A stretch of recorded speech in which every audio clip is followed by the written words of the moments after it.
Siyempre, kailangan ko itong sabihin. Coach, wala kasi akong savings. Okay lang ba mangutang muna ng pangkapital?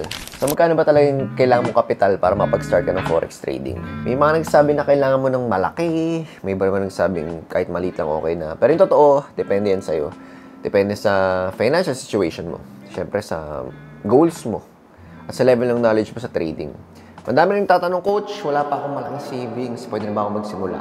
Or, paano kung risk taker ako, Coach? Mag-all in ba ako? Yung iba, may stable income naman ako, Coach. Okay lang ba kung malaki agad yung iti-trade ko? So in this video, bibigyan kita ng mas malinaw na idea kung magkano nga ba talaga ang safe at smart na kapital na pwede mong ilagay sa forex bilang beginner. At ano ang mga kailangan mo i-consider bago ka pumasok sa forex. After yung panoorin to, mas maging confident ka na to take that first step. So, ready ka na ba? Let's go! So, lahat ng pag-usapan natin, based lang to sa experience ko. Hindi po ako financial advisor. So, wag nyo akong sundin blindly.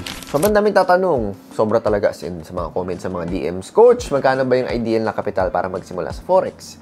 Pero, to be honest, hindi ko yan masagot agad ng diretsuhan. Siguro ang pinaka-diretso kong sagot, $100, $200. Magkano ba yung pinaka-maliit na comfortable ka? So, hindi ko talaga yung masasagot. Bakit? Kasi magkakaiba talaga yung situation. Magkakaiba tayo ng estado sa buhay.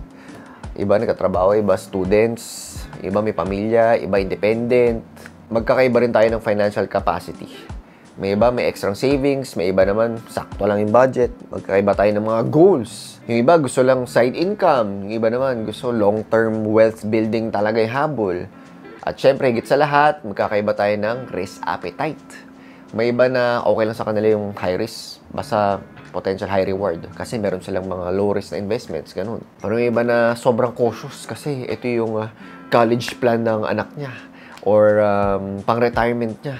Ayaw niya mawala kahit na piso. Kaya again, walang one size fits all sa forex trading. May kilala akong sobrang na-excite nung nalaman niya yung forex. Nakita niya yung mga post social media, yung mga traders na naka-laptop sa beach, yung mga screenshots na may mga profits, na parang ang dali lang kumita, yung parang magic lang, di ba? Parang sobrang easy money. So, anong ginawa niya? Withdraw niya lahat ng savings niya at literal, nag-all-in siya. Walang emergency fund, walang backup, nag-enroll siya sa isang course, mura lang naman daw, okay na raw yun, tinapos niya agad, tapos boom, nag-live training agad siya. Walang demo, walang practice. Pero anong nangyari? Walang solid na foundation, hindi pa kabisado ang basics, wala pang risk management strategy, hindi alam kung kailan dapat mag-cut ng mga loss.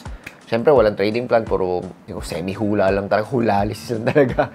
Parang nagsugal talaga. Siyempre, sa market, alam naman natin na hindi sapat yung swerte. So, yun ang nangyari. Siyempre, nasunog yung account niya in just a few days. Nawalan siya ng malaking halaga. So, siyempre, nawalan siya ng gana, nawalan siya ng tiwala sa sarili, sobrang nalungkot siya, na-depress siya. Pero, sobrang common ng story na yan. Marami ang dadala sa hype. Marami ang pupasok ng hindi talaga ready. Sobrang galing naman daw sila sa work nila, magaling sila sa profession nila. Pero again, ibang-iba talaga sa forex trading.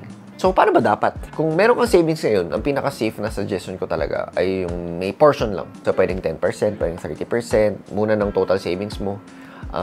Huwag ka muna mag-all-in. Hindi mo kailangan ilagay lahat yan sa trading. Lalo na kung bago ka pa lang. Kumbaga, syempre, bago ka pa lang, nag-aaral ka pa. Kaya mas okay kung dahan-dahan lang muna. Kung isipin mo, parang paglangoy din yan, di ba? Swimming. Hindi ka naman agad tatalon sa sobrang lalim. Kasi dyan ako natuto, talon nga lang sobrang lalim. Kung di ka pa sanay. Ganyan sa trading, subukan mo muna sa mababaw. Dogsim ka muna sa mababaw. Itas mo muna ng tubig bago ka sumisi ng malalim.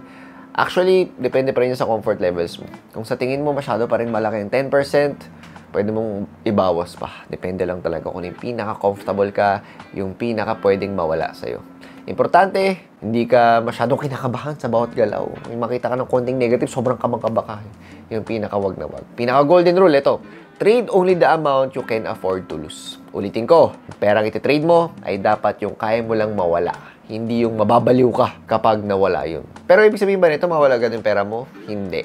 Hindi ko sinasabing ganun. Hindi ko sinasabing sure lugi yan. Hindi naman ganun. Pero niready ko lang kasi kayo sa mga pwedeng mangyari. Lalo na iba-iba naman talaga tayo, di ba? At kung mawala man niya, di masira ang financial stability mo.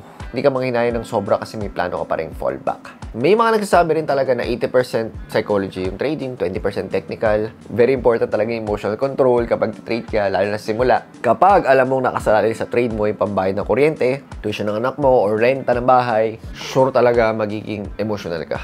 mag-overthink ka, mas stress ka, matakot ka, o kaya naman biglang baka maging greedy ka. Makita ka lang ng konting kita, kunin mo na, tapos gusto mo ulit pumasok. Kapag nalugi naman, gawin mo lang para mabawi yung talo, kahit di naman maganda yung setup or wala kang training plan. So, dyan pumapasok yung discipline, dyan pumapasok yung mga bad habits na kailangan iwasan. At syempre, kapag pera na yung pinag-trade mo na hindi mo kayang mawala, hindi ka makagalaw ng maayos, hindi ka makatulog, hindi ka makapag-desisyon ng klaro kasi syempre, nakakatakot. O minsan naman, desperate ka na. Kaya dapat kahit paano, protektado ka. Start small, huwag pa dalos-dalos. Hayaan mong ma-develop muna yung tamang mindset habang maliit pa yung risk. Kapag comfortable ka na, doon ka lang mag-level up. So, if tingin mo naman hindi ka masusunugan kasi maganda naman yung risk management, hindi ka basta-basta mag-greedy. Pinaka suggest ko is isipan na isang amount na kapag kumita ka ng 2%, 5%, ma-excite ka, ma-energize ka. Pero at the same time, kapag naman natatalo ka ng 1%, 2%, okay lang naman. So, anong amount yun? Nung nagsimula ako, ang amount na yun ay nasa $1,000 to $2,000. Ang ayaw kasi natin mangyari is magte-trade ka, tapos kikita ka ng $1, hindi ka naman pala na-excite dun. Tapos matatalo ka ng $1, sobrang wala lang naman talaga sa'yo yun. So, gusto natin yung gitna nang hindi ka masyadong nagre-risk at hindi ka masyadong safe. Kaya, syempre, ma-excite ka pa rin and okay lang na matalo ka. At ito pa, syempre, kailangan ko itong sabihin. Coach, wala kasi akong savings. Okay lang ba mangutang muna ng pangkapital? Honestly, wag na wag mong gagawin yan. Alam ko nakaka-excite, alam ko yung feeling na parang, ngayon na to, now or never, sobrang ko, grind talaga to, hustle hard. Problem kasi, paano kung naubos mo yung account na yun?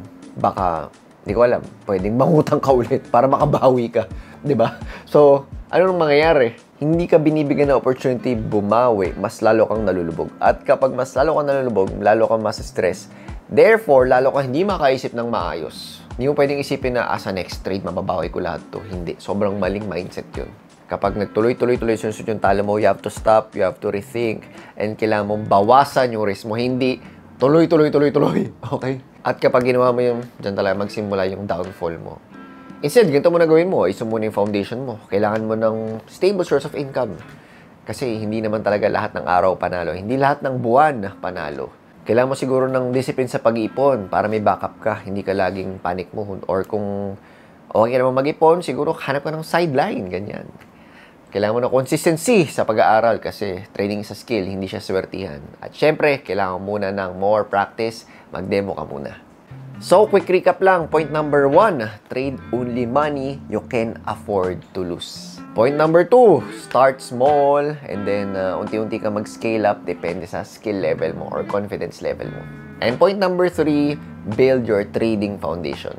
So, marami tayong video sa YouTube. Sobrang dami. Isa-isahin mo lang yan. So, yun lang para sa video na to. Kita-kita sa next.